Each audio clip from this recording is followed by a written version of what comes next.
About a year ago, I was having a conversation with a colleague of mine, and he goes, "Oh, you came up in a conversation I was having with some of my coworkers today." I said, "Ooh, like, were you guys saying good things about me?" And he was like, "Oh, nothing bad. It was just a group of my female coworkers talking about whether wearing a tank top is professional or not." And one of them said, like, "Oh, your friend Emma does it all the time." And I kept coming back to this conversation and being like, was that them implying that, like, I'm not a professional person? This is so weird.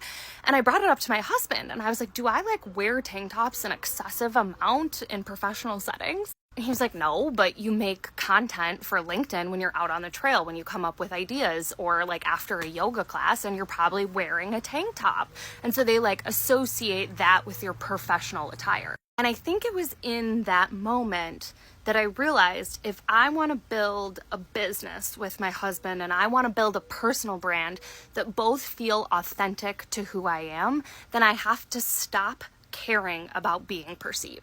And this felt like the appropriate attire to share that message.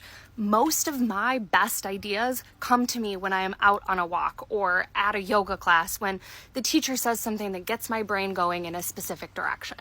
And when I first started creating content, I would do things like send myself emails or try to like quickly jot down the idea that I had going through my brain. And I didn't want to come on camera looking like this. But there was enough times that I lost my train of thought and wasn't able to kind of capture the idea that I had in my brain if I came back and recorded it later, that I decided to stop doing that and start creating content in the moment.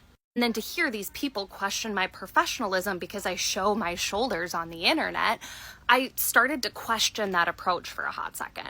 And then I realized the amount of conversations that I've had with people specifically about my transformation thoughts from the trail videos, or how many people who saw me looking like a hot mess on the internet decided that they could record a video because it wasn't that serious. For whoever needs to hear the message, if you want to build a business today in the world that we live in, stop caring about being perceived. Be yourself. Create your content, show who you are, and the right opportunities and the right people will come towards you, and all those other people can perceive you however they want to.